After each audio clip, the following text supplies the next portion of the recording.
Bonjour chers élèves, bonjour chers apprenants, bienvenue sur la plateforme École au Burkina.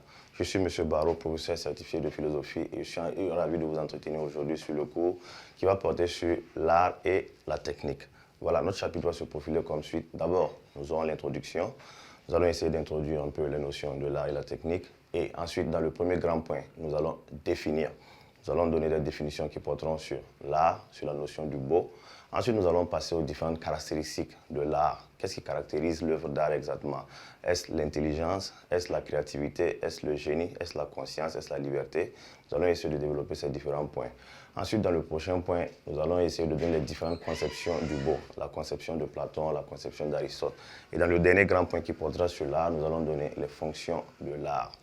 D'où nous avons la fonction religieuse, la fonction pédagogique, la fonction ludique et la fonction lucrative. Ensuite, nous allons passer maintenant à la technique. Évidemment, nous allons définir la notion de la technique. Nous allons établir le rapport qu'il existe entre la technique et la science, l'interdépendance qu'il y a entre la technique et la science. Et ensuite, nous allons donner l'impact de la technique dans la vie de l'homme. Les impacts positifs, bien évidemment, les avantages et les inconvénients également. Donc, déjà,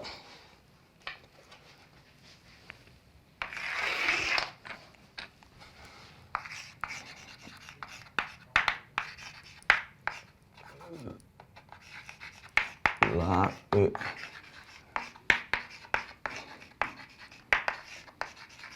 la technique. D'abord l'introduction.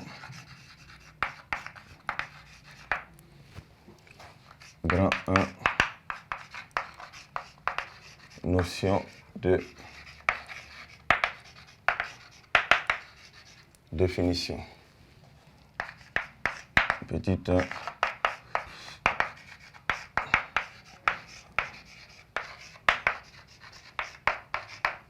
Qu'est-ce que l'art? Alors, en définition simple, on peut dire que l'art, c'est toute œuvre destinée à produire ce qui est beau. Alors, jusqu'au XVIIIe siècle, il faut noter que l'art avait une définition différente. La notion de définition qui concernait l'art portait plus sur la technique, plus sur les éléments techniques qu'on fabriquait.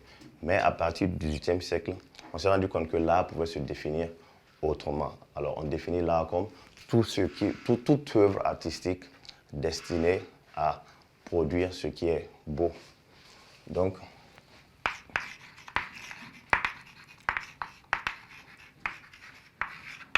la définition de l'art.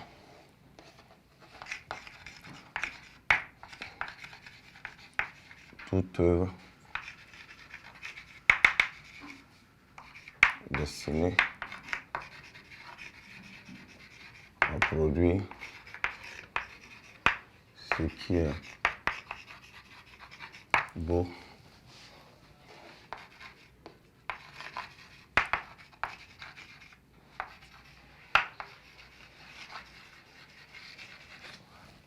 Agréable à regarder. Alors, il faut noter qu'on distingue plusieurs types d'art qu'on peut d'ailleurs citer. Nous avons pratiquement 7 ou 8 types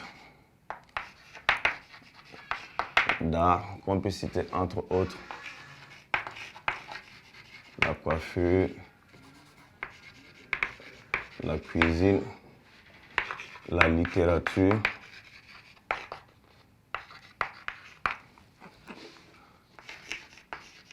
le cinéma, la sculpture, la peinture, etc. Donc, tels sont les différents types d'art que nous pouvons citer. Après la définition de l'art, nous allons passer aux différentes caractéristiques de l'art. Autrement dit, comment est-ce que l'art vient à l'homme? Donc, en petit 2, les caractéristiques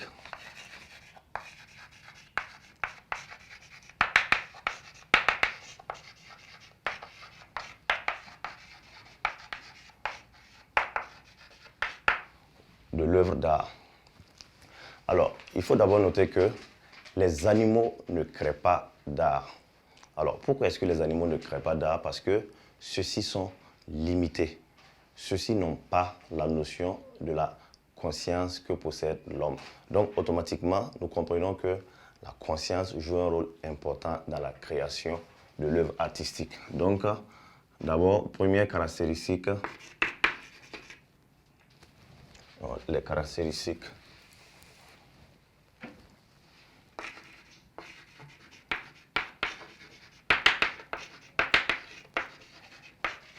de l'œuvre artistique.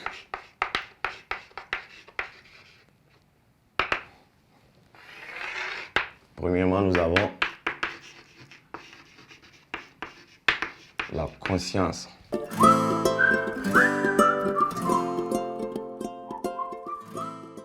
Donc, comme on le disait tout à l'heure, la conscience joue un rôle important dans la création de l'œuvre artistique parce qu'il faudrait d'abord que l'homme sache ce qu'il est en train de faire, ce qu'il est en train de concevoir. Donc, grâce à la conscience, il sait ce qu'il est en train de faire.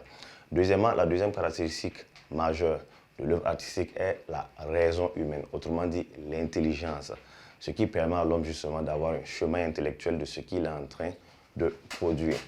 Donc, deuxièmement, la raison, l'intelligence, le génie. On parle de génie parce que tous ceux qui créent des œuvres artistiques sont un peu considérés comme des gens extraordinaires, qui se démarquent du lot. Donc, ça, c'est la deuxième caractéristique de l'œuvre artistique. Comme troisième caractéristique, maintenant, nous allons marquer la notion de la liberté.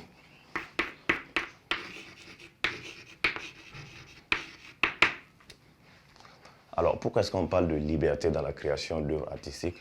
Parce que l'homme, contrairement à l'animal, n'est pas un être prédéterminé. Il sait ce qu'il est en train de faire, il est ce qu'il se fait. Et grâce à cette liberté, justement, il arrive à mettre en place des œuvres artistiques qui témoignent de toute sa grandeur. Et c'est ce qu'on a essayé de montrer dans ce point. Donc, après les caractéristiques de l'œuvre d'art, nous allons passer maintenant au prochain point qui portera sur la notion du beau. Petit 3, la notion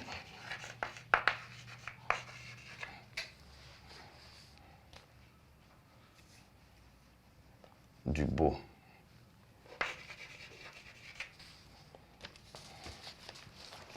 Alors, qu'est-ce que le beau? Ce qui est beau, c'est ce qui est agréable à regarder. Ça se distingue de l'utile ou de ce qui est agréable, tout simplement. Donc, ce qui est beau, c'est ce qui plaît. Ce qui plaît à nos organes de sens. Il faut noter que ce qui est beau n'est pas forcément relatif à la vue, mais relatif carrément à nos 5 organes de sens. Donc, il faut comprendre par la notion du beau ce qui plaît à nos sens. L'homme, à travers ses organes de sens, capte les informations qui circulent dans la nature. Alors, ce qui est beau, c'est ce qui lui plaît, tout simplement. Donc, la notion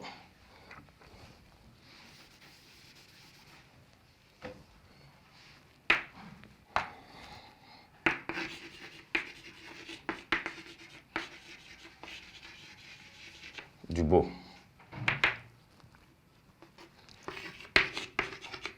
Ce qui est beau, c'est ce qui plaît.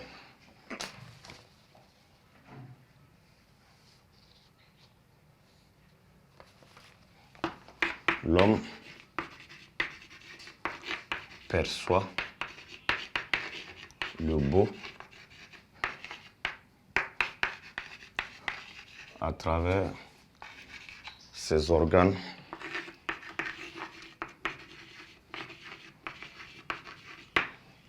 de sens, tout simplement. Alors, il faut noter que du fait que l'homme perçoive le beau à travers ses organes de sens, témoigne totalement de la subjectivité de la notion du beau. Cela veut dire que ce qui est beau se différencie d'un individu à un autre. Ce que telle personne trouve beau ne sera pas forcément trouvé beau par telle autre personne, d'où la notion de la subjectivité du beau. Alors maintenant, nous allons passer au grand 2 qui porte sur les différentes conceptions du beau.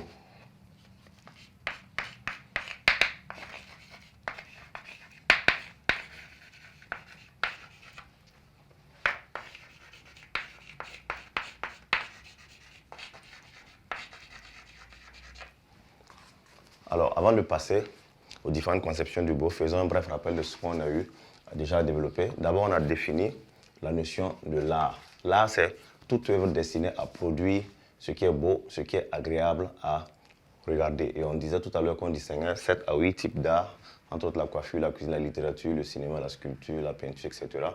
Et maintenant, nous en sommes arrivés aux différentes caractéristiques de l'œuvre d'art, c'est-à-dire comment est-ce que l'art vient à l'homme, tout simplement. Alors, la première caractéristique majeure de l'œuvre d'art, c'est la conscience. L'homme, à travers sa conscience, sait exactement ce qu'il est en train de faire. Deuxièmement, la raison ou l'intelligence ou le génie, tout simplement. C'est le génie qui distingue les hommes les uns des autres, parce que tout homme n'est pas forcément artiste. C'est le génie, l'intelligence, la raison qui distingue les hommes. Donc, grâce au génie, l'artiste a un chemin intellectuel de ce qu'il est en train de produire. La liberté. La notion de la liberté permet justement à l'artiste de se libérer, de ne pas être prédéterminé comme l'animal. Ensuite, nous sommes passés à la notion du beau. Ce qui est beau, c'est ce qui plaît. L'homme perçoit le beau à travers ses différents organes de sens. Alors maintenant, nous allons passer au grand 2 qui va porter sur les différentes conceptions du beau.